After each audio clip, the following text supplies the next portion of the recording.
Today we are going to learn that how sound is produced, that how we are producing sound, how sound is produced by human beings. So sound is produced by the vocal cords that are present in the larynx. That larynx is also known as voice box, where it is present. This larynx or voice box, it is situated in the neck. It is situated in the neck at the upper end of the windpipe. Where our windpipe and the upper end is there, here there is a voice box. That voice box is also known as larynx. Now, how sound is produced with the help of this larynx? Sound is produced and it is controlled by vocal cords. The vocal cords, they are present in the larynx. How they produce sound? Firstly, you have to understand that what these vocal cords are. Vocal cords are basically two thin membranes. They are stretched across the voice box. There is a voice box and there is a two membranes. The two membranes are stretched like this, and there is a very small gap in between these vocal cords. Like this I can show you. Like for example, these two are the membrane, and this is a very small gap. If I just join like this, if you can see, okay, I'll just do with the help of these two fingers. So these two membranes are this, and this is a very small gap. If you can see, very small gap in between the two membranes. So this is the small gap in between the two membranes, these two vocal cords, for the passage of air. When the air passes through it, air passes through the vocal cords. Now from where the air come? The air come from our lungs. When we try to speak, the lungs forcefully passes the air from the lungs to the windpipe. Forcefully it comes on this windpipe, and because here there is a windpipe, and on the upper end of the windpipe there is a larynx, voice box and vocal cords. Vocal cords are also having the membranes, and these membranes having a very small gap. When the air passes through this very small gap and these membranes started vibrating. And you know, when there is a vibration, so what is produced? Sound is produced. So these vocal cords vibrate and produces sound. If you want to understand this concept more clearly, let us explore one activity.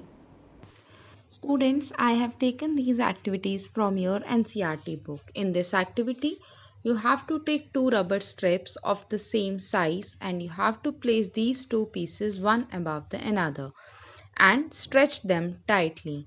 Now blow air through the gap between them. As the air blows the stretched rubber strip, the sound is produced, as it also shows the two membranes of the vocal cords. This you can also see in the picture. The girl is stretching two rubbers and blowing air through it. They started vibrating and sound is produced. You can also take a piece of paper with the narrow slit and hold it between your fingers as it is shown. Now blow through the slit and listen to the sound. Our vocal cords produce a sound in a same manner. Students, when there is a vibration, then sound is produced. The narrow slit shows the slit between the vocal cords, slit between the two membranes of our vocal cord. And when they start air passes through it, they start vibrating and sound is produced. This you can also see in the picture. The boy is blowing air through it and the sound is produced. Here is one interesting fact, that the vocal cords in men, they are about 20 millimeter long, but in women they are about 15 millimeter long. Children have very short vocal cords. That is why the voices of men, women, and children are different. It is only because of the vocal cords. It is the distance between the two membranes. I hope that how sound is produced by human being is clear to you by seeing this activity. Now let us discuss the propagation of sound. Propagation of sound means that how sound travel from one point to another. Sound travels in the form of waves. Like the waves travel, the sound also travel. I'll give you the simple example of the wave. Whenever you sit on the seashore or any water pond, you just throw a one piece of pebble into it. Then what you will notice? You will notice the some waves are being produced. These up and down positions, up and down movements are there in the water. That is nothing but that are the waves. Like that only sound travels in the form of waves. Waves are like this. This sound travel in the form of waves. Now the sound and these waves transmitting vibrations from one particle to another. How they are transmitted? How waves are transmitted? From one particle to another particle, right? Like from one particle to another particle they are transmitting. Now the sound requires, this is the very important point, that sound requires a medium to travel. Medium means it needs a solid medium, a liquid or a gaseous medium through which it can travel. It means it cannot travel through a vacuum. On the surface of the moon, there is no gas, there is no air, there is only vacuum. So we are not able to hear one another's sound. Why? Because sound cannot be traveled in a vacuum. In space also, astronauts are not able to hear the sounds. Then which method of communication they are using? There might be many communicating methods other than sound. So sound cannot travel through the vacuum. For this detailed explanation that how you can understand that it cannot travel through the vacuum, let us explore some activities. Now, in this activity, you have to take a metal or a glass tumbler. Make sure it is dry. Place a cell phone in it. You have to remember that cell phone must not be kept in water. Ask your friend to ring in this cell from one another cell phone. Listen to the ring carefully. Now, surround the rim of the tumbler and with your hand put your mouth on the opening between your hands. Indicate to your friend to give a ring again. Listen to the tumbler. Does the sound become fainter? This you can see in the picture. Then what you have observed in this activity, you have observed that decreasing the amount of in air tumbler had something to do with the decreasing loudness of the ring. If you had been able to suck all the air in the tumbler, you will not listen any sound. Actually, sound needs a medium to travel.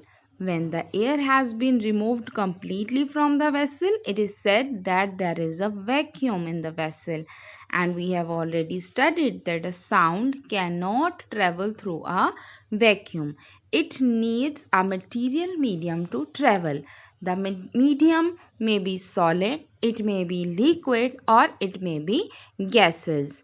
So when there is no sound, there is no vacuum, so no sound can be heard. In this activity, we will show that sound travels through the liquid. You have to take a bucket or a bathtub, fill it with the clean water, and take small bell in one hand. Shake this bell inside the water to produce sound. Make sure that the bell doesn't touch the body of the bucket or the tub. In this activity, what we are going to show? We are going to show that the sound travels through the liquid. That how the aquatic animals, they try to communicate with each other. This you can also see in the picture. The boy is shaking the bell inside the water and he has placed his ear on the surface of the water.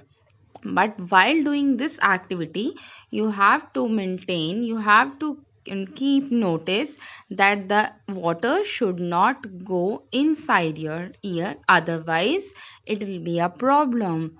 Now what you will observe in this, then place your ear gently on the water surface and carefully, water should not enter in your ear.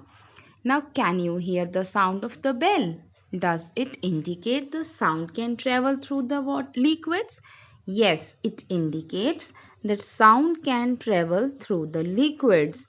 Whenever you shake the bell inside the liquid, the sound travels through liquid and reaches our ear. In this next activity, we are going to show that sound travels through the solids. How you can prove it? You have to take a meter scale or a long metal rod and hold its one end to your ear and ask your friend to gently scratch or tap at the other end of the scale. This simple activity you can also perform using any kind of scale. This you can see in the picture that one boy had placed the metal rod on the ear and second one is scratching the another end. What you will observe? Can you hear the sound of the scratching? Yes, you are able to hear the sound of scratching. Now ask your friend around you if they were able to hear the same sound. If any friend is there near to you, you just tell them that whether you are able to hear that sound. But no, they will not able to hear that sound because the sound is traveled through the solid only. This is a simple toy telephone. This is also here to prove that sound travels through a medium. Here the medium is string. Whenever the one boy speaks and another boy listen, and this sound is traveled through this string only. This is a very common experiment you can do at your home. From these activities, what we have learned? We have learned that sound needs a medium to travel. The medium may be solid, liquid, or gas. It cannot travel through the